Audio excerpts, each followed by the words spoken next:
Hey y'all, welcome back to the Free Black Women's Library YouTube channel. Thank you so much for clicking on this video. Thank you for liking this video. And thank you for subscribing to my channel. All right, y'all. Welcome back to another Rambly reaction of The Gilded Age. Today we're talking about Season 3, Episode 5. The name of this episode is A Different World.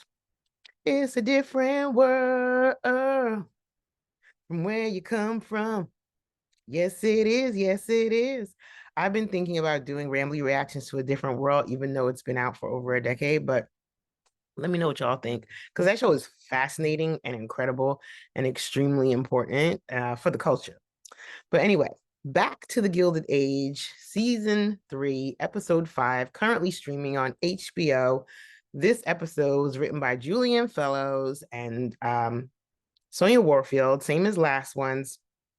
And let's talk about it. Let's talk about it. So yes, there's a lot going on in this episode, a lot of different plot lines, a lot of parallel storylines happening, and we're going to parse them out and tease them out and talk about it. And y'all let me know what you think about all this going on. This show has so much going on, like the world building, top tier.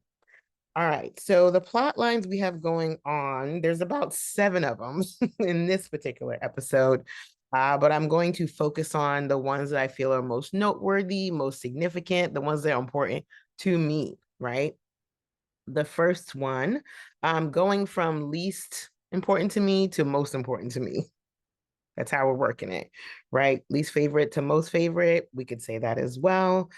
The first one, which is actually a favorite of mine, but I didn't know where to place it, but I feel like it's the most significant plot line of this episode is the situation with George's business.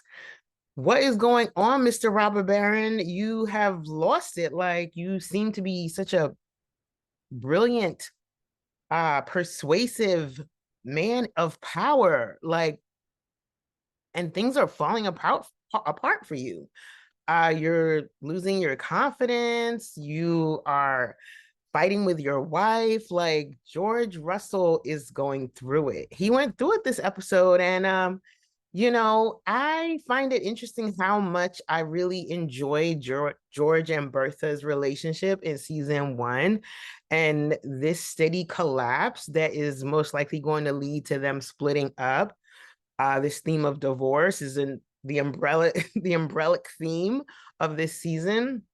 I feel like it's coming for them, unfortunately. And it's so sad. And like the demise, let's talk about where the demise began. I think the demise began with George feeling like he didn't do enough to support his daughter, and George feeling like Bertha took it too far, forcing their daughter to marry the Duke. I feel like something about it really is really negging at him, but it's too late now.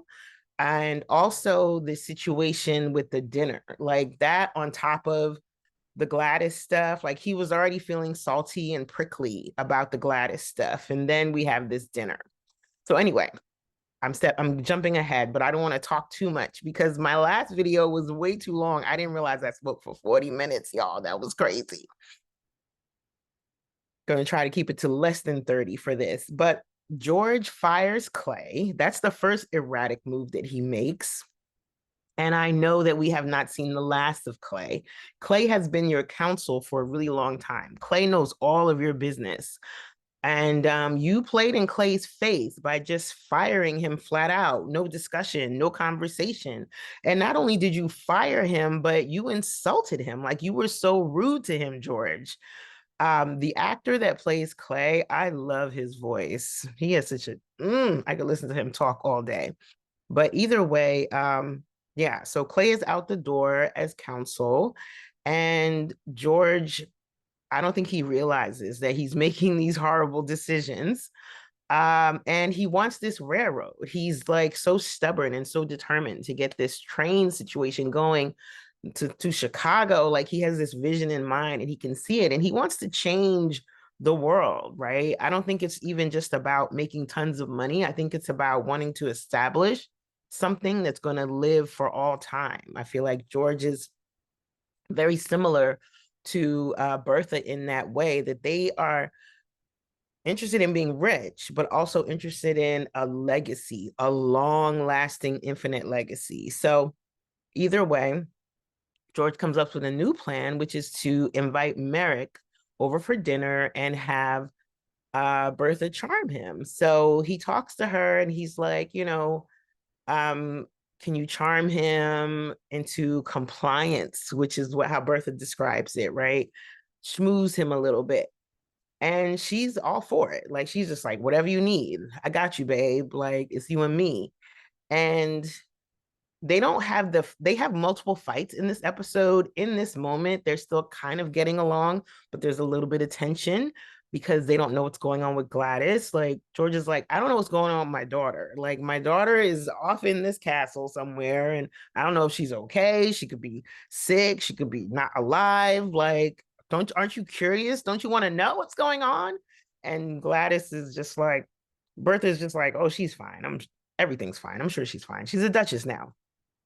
So either way, Merrick comes over to dinner and he's flirting right in George's face with Bertha. It's obvious that he's got the hots for her, and she was looking divine in that off the shoulder situation when she came down those stairs.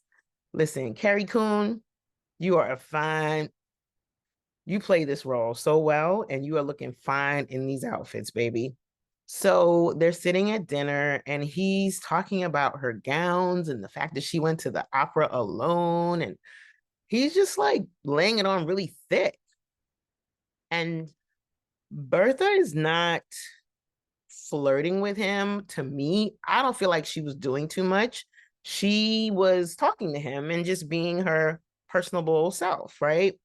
She was doing what her husband wanted, which is to charm him into compliance. So they have their dinner, and then Merrick and George go play some pool. They talk it out, and Merrick is like, listen, I don't know you. I know your wife, which was a very slick thing to say. And no, we won't be doing business with you. And that's that. And George is like, I'm disappointed. And this is a line that George has said in the past. I'm disappointed. Like, when things don't go his way, he's just very stoic and very much that, like, okay, fine.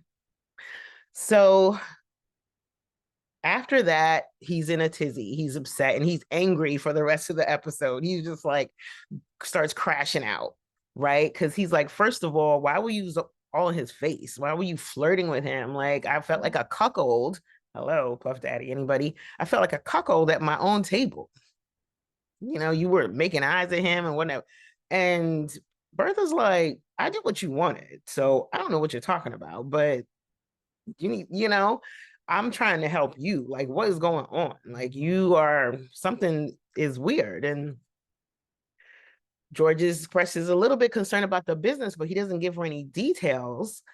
And then when they fight again later on, that's when she finds out that he fired Clay. And he's like, she's just like, okay, like, can you tell me what's happening? Like, something is obviously amiss. And he's just like, listen, you worry about the house and I'll worry about the business, okay? Like, he just like snaps at her.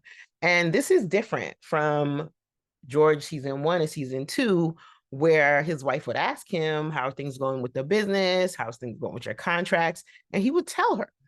He wouldn't say, worry about the house, so. And at one point she's like, oh, well, I'm going to Newport for this thing. And he's like, I don't care about your social calendar. I was like, ooh, child, he is doing a lot. There was a lot of tough lines in this episode, some really good writing, some really good lines. One of my favorite ones is when George says, you are as pristine as a Raphael fresco. That was shade. That was some hardcore shade. So things go on, and George ends up recruiting Larry for this mission. He's like, listen, son, I need you to do something for me. And Larry's like, I don't know if I want to work for you. And George is like, well, all this is going to be yours. So come on now, get with it. And Larry's like, well, I'll think about it. And George is like, you will do what I say, son. So Larry then reveals to George in that moment of their meeting that he plans on proposing to Marion Brooke and he thinks she's going to say yes. I love Larry's confidence. Like, that boy is so confident and so cocky. Mm. But he was right, because y'all know Marion has eyes wide open for some Larry. She says they've been endgame since the very first episode of season 1. So we knew this was coming. But so George is pleased. And Larry, he's like, yay, I'm glad you're pleased, Dad. I don't know about what Mom's gonna say. And George is like, I'll handle your mom. Famous last words. That's what you said to Gladys. And now she's stuck in a castle filled with rats and a mean shrew of a sister-in-law. Didn't you say that to her? I'll handle your mother. Okay, let's see. Ain't nobody handling Bertha but Bertha, okay? So Larry leaves, and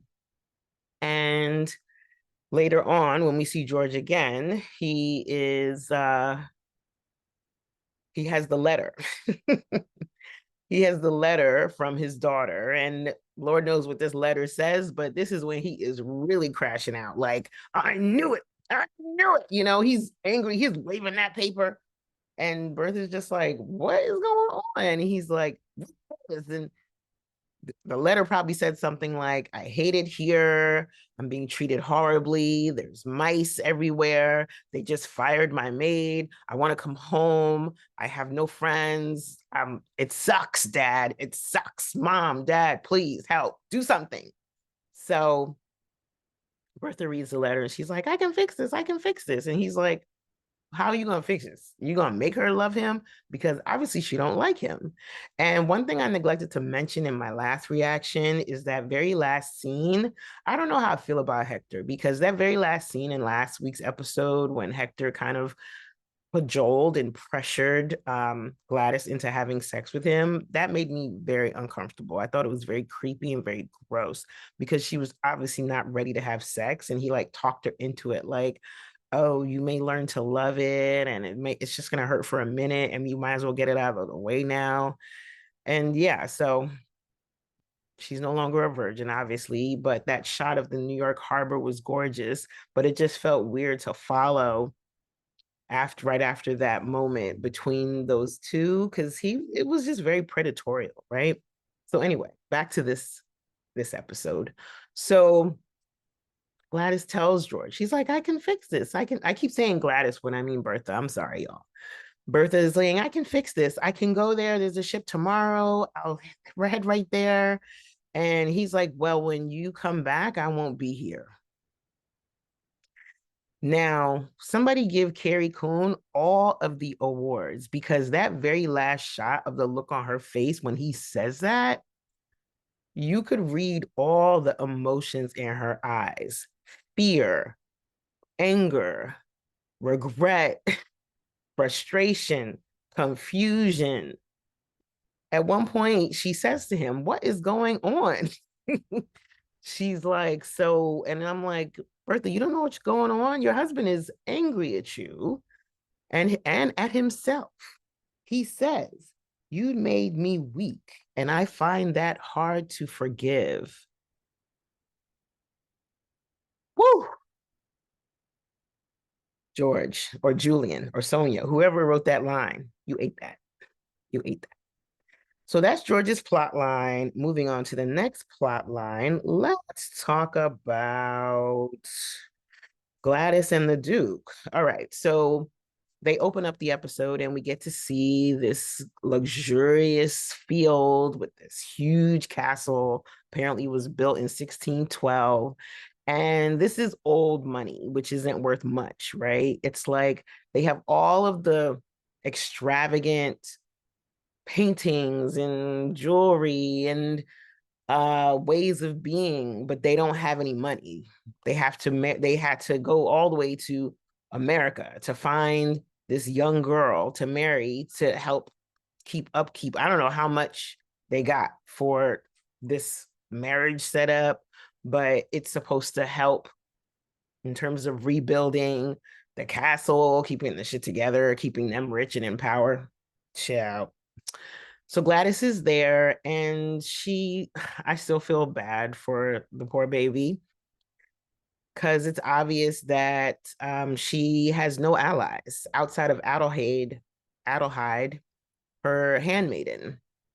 She has no allies in this house. Hector stands up for her a tiny bit, but not really, like not in the way that needs to be, not in the way that it needs to be done. He needs to say, Sarah, lay off. You're doing too much. You're being cruel to my wife, who is actually a child. Please stop. Sarah's so mean. I told y'all in my last episode that I don't like this character. This actress is doing so much. Like, she's so mean. She's doing a great job. So Gladys is in the house. She sees a mouse trap for the first time. She talks about her painting and how it's back in New York. And Sarah's like, that's where it belongs. Rude. Strike one or strike 1,000. And then she ignores her when she like asks her a question. And then she gets her hair done with these like pretty stars in her hair, which felt very 1980s, not gonna lie. But maybe it is 1880s look, who knows? And she's like, you need to wear a tiara. This is not New York. Why do you have those things in your hair? The way she like grabbed her arm and pulled her away. That food looked horrible. That slop that was served at the table. You know that Gladys is used to eating real food, good food, because her chef is like, well, he pretended like he was French, but he's actually American, is an amazing chef. So you know that she was looking at that food like, what the hell is this mess? This watery brown stew, yuck, looked gross. And they make a joke and she doesn't get the joke and she's like, oh, you need to learn this. She was just so mean. And then she fires her maid, I guess because of the stars.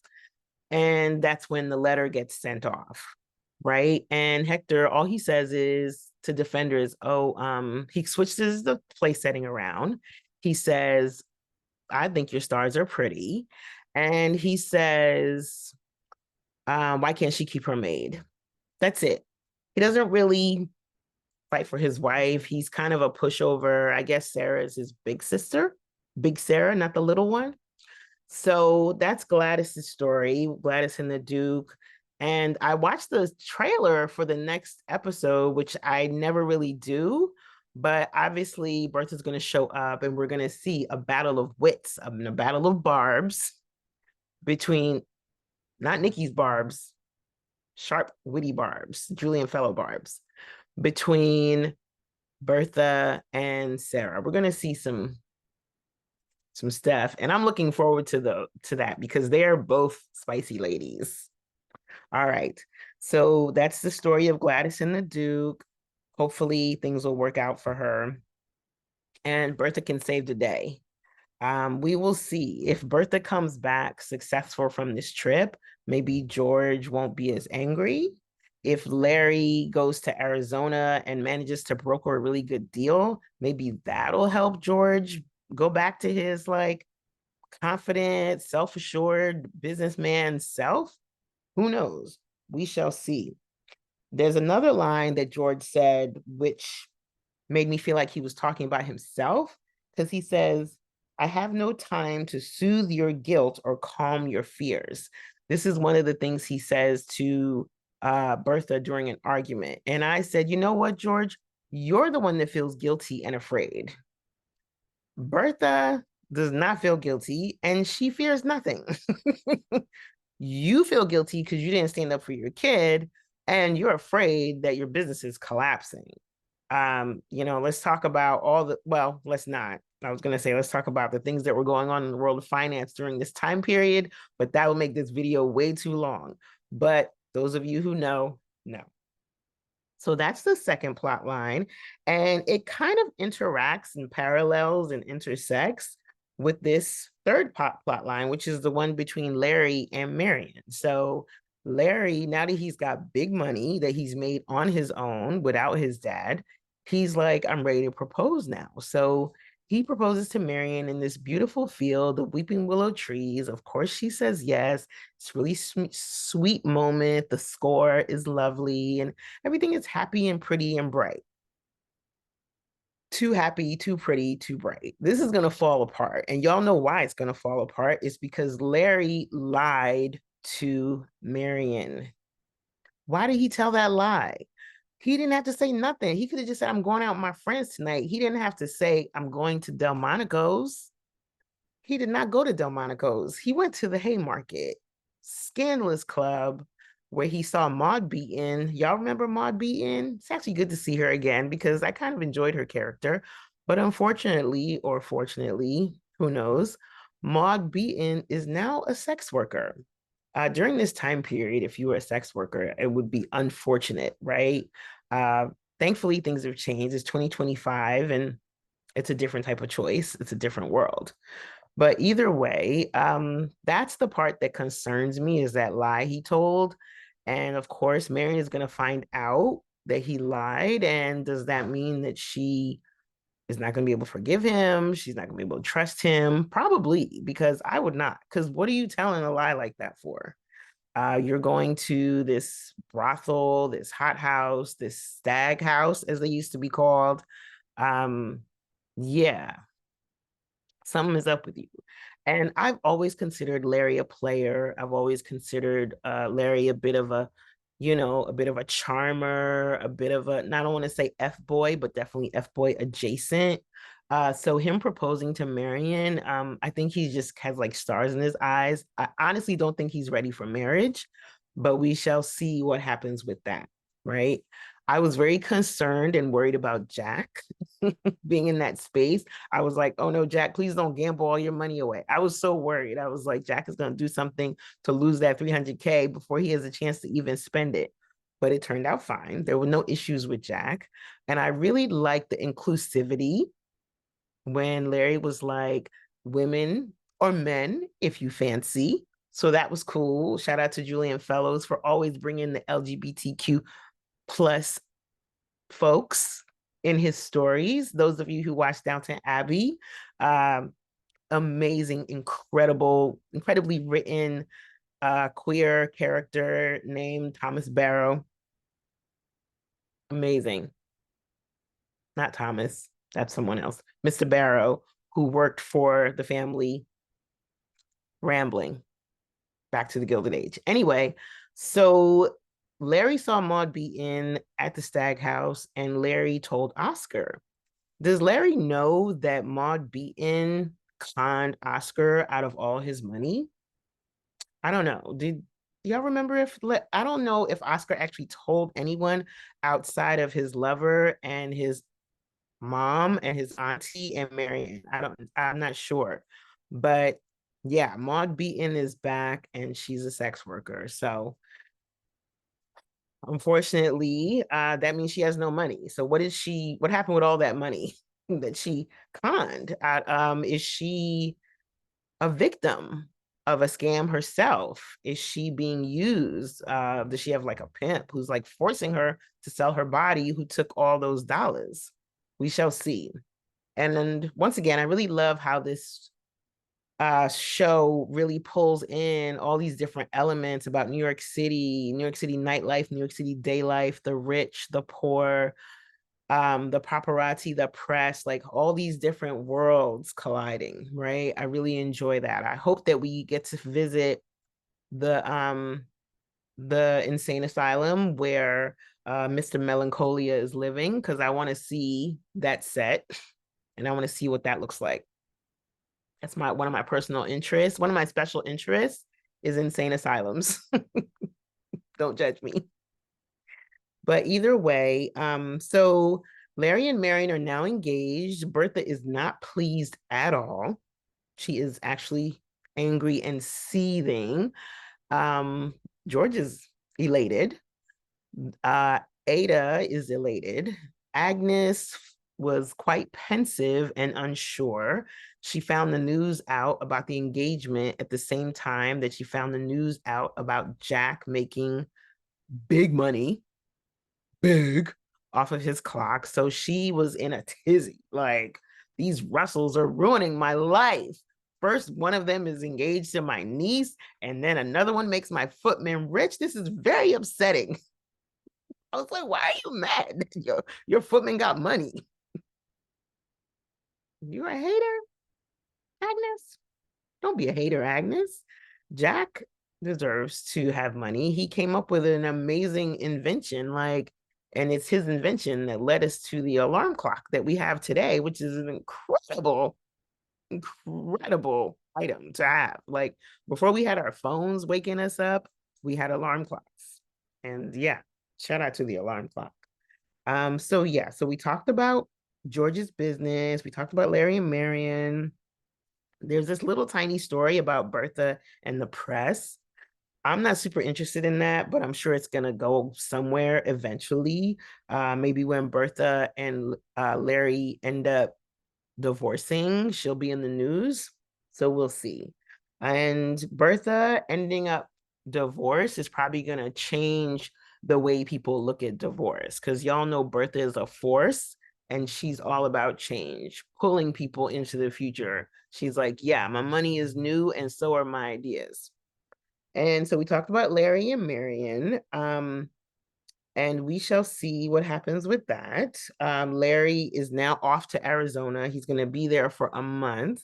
And between him being away, I'm sure there is going to be something that happens that's just going to mess up their engagement.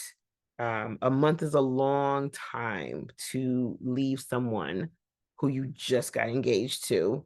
And the fact that you didn't even spend that last night with her, the fact that you went to a little stag house instead of spending the last night with your fiance, I don't know, Larry. You cocky, just like your daddy. The confidence is on 1,000. But we shall see. Because Marion, I don't know if she actually loves him or she just wants to be married. And he's an excellent option.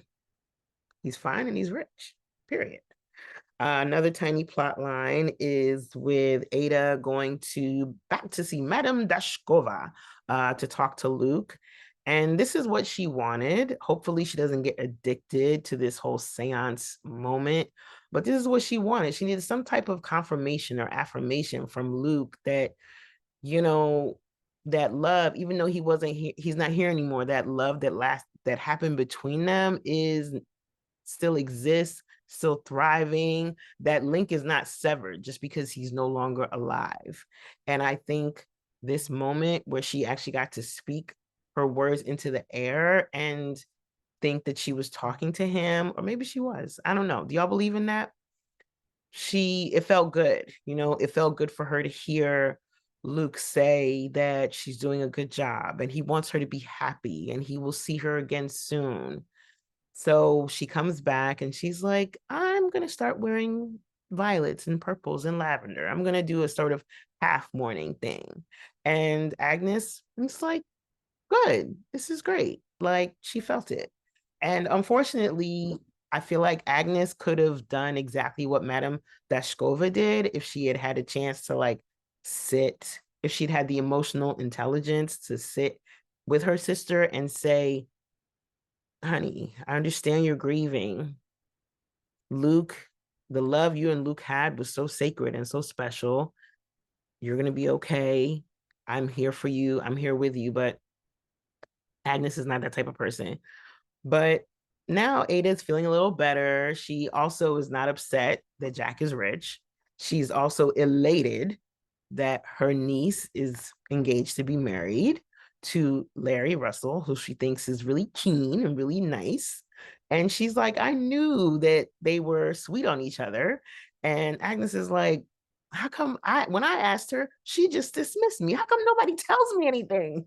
And I'm like, because you're not fun to talk to, because you're judgmental and you're mean, because you be saying stuff that just pops people's balloons. Like, come on. How come, where's the self-awareness, Auntie Agnes? Have some self-awareness. So that's a teeny tiny plot with Ada. I'm glad to see, I'll be glad to see Cynthia Nixon in something besides Black, child, because, ooh, child. I love black. I love black dresses, but I'm just ready to see her in something else. And did y'all peep how every outfit that Bertha Russell had on was black and white or like a steel gray? Every single outfit she had on in this episode was either black and white or steel gray. The black and white outfit that she wore to Mrs. Fish's party in Newport, the black and white outfit that she wore when she was coming back home from Newport with the birds, the black and white outfit, well, the steel gray out dress, off the shoulder dress that she wore to the dinner, even her house coat, like negligee dress thing was black lace on top of white. I thought that was interesting. I don't know if the costume designer is telling us something through through her dresses. I'm curious to know what y'all think of that, or if I'm just reading too much into it. But I don't think I am. Anyway, so we talked about that plot point, tiny Jack plot point. I had a feeling that Mrs. Bauer would spill the tea, and she did. So now everybody knows. Well, all the people downstairs know that he made 300K off his clock. Ada and Agnes know that he made a lot of money. They just don't know how much. So we'll see what happens with that. And Mr. Borden and Miss Bauer, the Russell household, they have a conversation about her ex, well, not her ex-husband, her current husband, who's in the insane asylum. It's a teeny tiny moment where he says he loves her and she says, I'm grateful. Okay, so that's the last thing I want somebody to say. When I say I love you, if you don't want to say I love you back, that's fine. You don't have to say anything, but don't say thank you. I'm grateful. I was like, but he didn't seem bothered. Like the cook, he really seems like sincere, and it's giving out, you know, whatever you want this relationship to be, I will feel satisfied and grateful to be in your presence and to be with you. That's what he's giving. So that can only last for so long though. Like that can't really satisfy true romance. But either way, so that's that moment. And oh, one of my other I wrote down a few of my favorite lines. One of my other favorite lines from this episode is when Larry says to Jack as they're walking through the Haymarket, you have money now. You can afford a more interesting life. Like valid, but also, I don't know, something about that tiny disturbing, because how do you know that Jack's life isn't already interesting just because he's a servant, just because he's a footman? Come on, that was weird. But he said more interesting. So, you know, it's true. Having money means that you get to do more. You get to travel, you get to meet people, you get to wear nicer clothes, you get to eat better food. That's more interesting, but still something about it kind of made me so yeah. So we talked about George, Bertha, Larry, Miriam, Aiden, Agnes, Jack, the chef. So now let's get to my fave, Miss Peggy Scott. So Peggy Scott is on a date with Dr. Kirkland, and they're at a baseball game, and he's looking at her, and he's got stars in his eyes, and we love to see it. And she's feeling more comfortable with him because you notice when she put her arm through his arm, she's the one who kind of kicked that off. And he was like, yes, hold on to me, right? So they're walking, and then they bump into Mr. Fortune, and Peggy sees him first and it's kind of like, fuck. And he sees her and he comes over and they start chatting and she introduces them. This is Dr. William Kirkland. This is Mr. Thomas Fortune, my old boss or whatever. And Dr. Kirkland is very wonderful. He's like, oh, the Globe. I'm a huge fan of your paper. Good work, man. You know, and Fortune is like, yeah, thank you for the support. And so he's looking and he's like, obviously they're on a date. He's like, oh, you're into baseball now? And she's like, yeah, well, Dr. Kirkland, convinced me to come, but like, she's not rubbing it in his face, but she's just like spitting facts. And name drop, name drop, name drop. I was so excited to hear them mention Frances Harper. Please, if y'all don't know who Frances Harper is, please look her up. I was tempted to open this video by reading one of her poems.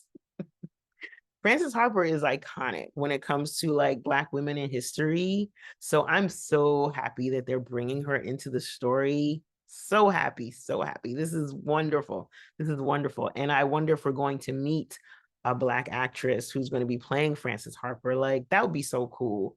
I hope they go there. That would be really amazing. So please, Gilded Age, please, please, please give us Black historical figures who existed in real life. But yeah, he says to her, I have a job assignment for you. Do you know Frances Harper? And Peggy's like, of course. Would you be down to interview her? And Peggy's like, I don't know, because she's thinking about their history, and she's like, I'm working on my novel, so I don't know. And he's like, well, she lives in Philadelphia. Let me know. Think about it. I think you are the perfect person to talk to her. And he is right. When you're right, Mr. Fortune. So, so then later on, we find out that Peggy has said yes to this job opportunity. And I really love how supportive Dr. Kirkland is of Peggy's career, because he's like, well, check me out. I brought you to a baseball game and introduced you to baseball, and I got you a cool gig. Look at me, supporting my woman, period. We love to see it. We love to see a man supporting his woman's career, especially during this time period when women were just supposed to be wives and mothers, and that's it. I really enjoy how comfortable Dr. Kirkland is with Peggy having a strong mind, strong politics, and her own career. So turns out she said yes. And we get this moment where Marion is walking home, maybe from her teaching gig, and the mailman is dropping off some mail, and there's a letter for Peggy. And Marion, with her nosy ass, goes over and gives it to Peggy. Peggy is sitting with Agnes. They're chit-chatting, talking. And Peggy opens the letter and she reads it, and it's a train ticket to Philadelphia because she's going to interview Frances Harper, the Frances Harper. Like, y'all know how exciting it is. That's amazing. So Marion, I don't know. I kind of understood her tension, but she was doing too much. She was doing too much because she was like, oh, that's a letter from Mr. Fortune. You're talking to him again? And Peggy's like, yeah, I got a gig. I'm gonna go interview Frances Harper. And Agnes is like, awesome. And Marion's like, you're going by yourself? And Peggy's like, yes, I know my way around Philadelphia. Thank you. And Agnes is like, what is the issue? And Peggy's like, well, maybe Dr. Kirkland can go with you. And Agnes is like, why would Dr. Kirkland go with her to Philadelphia? She doesn't know that they're dating, which is fine because it's not her business. But I thought that was so cute. She was like, she's totally fine. Like, she's completely healed. And Marion's like, yeah, you're right. I'm just being silly. So Peggy's like, I'm trying to blow up my spot. Relax, relax. So next scene, one of my favorite scenes in the episode, we see that Dr. Kirkland, of course, he's going to bring her to the train station and see her off because he is a gentleman, all right? You don't just like say goodbye, I'll see you when you get back. You escort your lady to the train station and you make sure that she lands and you carry her suitcase and keep her safe. We love to see it. So, and thank God he was there. So Dr. Kirkland and Peggy are walking and she's like, oh, my shawl. And he's like, I'll go get it. So when he goes to get it, she's standing at the bench And who shows up to the train station? Dr. Fortune, Mr. Fortune. Take the doctor off. Mr. Fortune, why are you here, sir? Why are you here? Now, I was not a fan of Mr. Fortune in season 2, so I already am annoyed. But this job opportunity is amazing, so yeah, let's go. Why are you here, sir? Oh, I thought I would accompany you to Philadelphia. And she's like, you will not. And he's like, oh, what's the big deal? Either I'm going alone or I'm not going at all. Mr. Fortune's like, oh, come on now. And Dr. Curtin's like, she said what she said. Right? Mr. Fortune picks up her suitcase. Dr. Kirkland takes the suitcase out of his hands and says, listen, we could do this. No, he doesn't. He doesn't say that. But that's the energy that he's serving. And Fortune's like, oh, I don't like your tone. And this is another one of my favorite lines. Dr. Kirkland said, that's too bad, because I was being polite. Was he being polite? Ugh. He was being polite, because he could have said, if you don't get your narrow wannabe cheating on your wife, you having a baby ass out of here. So they get into a little bit of a back and forth. Peggy's like, let's not make a scene. And then at one point, Fortune actually shoves him. He shoves Dr. Kirkland back, and she steps between them. And she's like, listen, here's the deal. I will not be going with you to Philadelphia. Either I'm going alone or I'm not going at all. It's fine. I don't need this job that bad. And Fortune's like, fine, go alone then. So Fortune finally leaves, and Kirkland says, I guess this is what you meant by complicated. And she starts to say something, and he says, I'll be here when you get back. Now, do y'all think Peggy should tell him that she was in an entanglement with Mr. Fortune? I don't think so. I don't think that's his business. Nothing really happened. Like, they just kissed once in the middle of a crisis moment. That's all. And like held hands at one point when they were standing by the press. Like, nothing really happened. I know that's a big deal for the 1800s. Like, them kissing is akin to them having sex in 2025, but still, it didn't really go anywhere. She never really said she loved him. He never said he loved her. They just had a mutual attraction and mutual admiration for each other, right? So I personally don't think Peggy has to tell Kirkland anything, because Fortune is married. And if she tells him that she had an entanglement with this married man, and if Dr. Kirkland's mom finds this out, this is going to be ammunition against Peggy. This is going to be a reason, right, for her to be against their relationship, because that means that Peggy is kind of like a loose woman. I don't know. What do y'all think? Tell me what you think. So I'm glad that he stopped her. I think that he probably has a sense of what's going on. I don't know if he knows how far it went, but it's obvious that Fortune has the hots for Peggy, and he did not handle that well. It was not gentlemanly. It was very improper. So that's it. Those are all the plot lines in this episode. Very busy, packed, full episode. I really enjoyed it, really loved it. 10 out of 10. Costumes, score, hair designs, hats, all of it. So good. I'm not going to say too much about Miss Astor. Not a fan of her character. Love the actress. Not a fan of her character. Bertha and her are definitely going to come to some type of something over this divorce situation. Like, this season, it's all about divorce. Last season was all about the Met. So we'll see what happens with that. But yeah, really enjoyed this episode.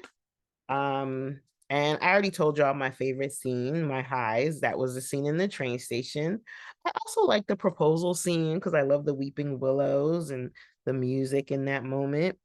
Enjoyed the baseball game. The look on Gladys's face when she said, "You have mice." I feel you, girl, because I cannot stand rodents. I would have been like, one ticket back to America, please. But yeah, that's it for The Gilded Age, season 3, episode 5, A Different World. Big changes ahead, a very different world for everyone involved. Let me know what y'all think in the comments. Please drop me a comment and let me know if you are enjoying my Rambly reactions. Let me know if you think I should do Rambly reactions to A Different World or anything else. I was thinking about And Just Like That too, but the season's almost over, so we'll see. All right, y'all, that's enough. Bye.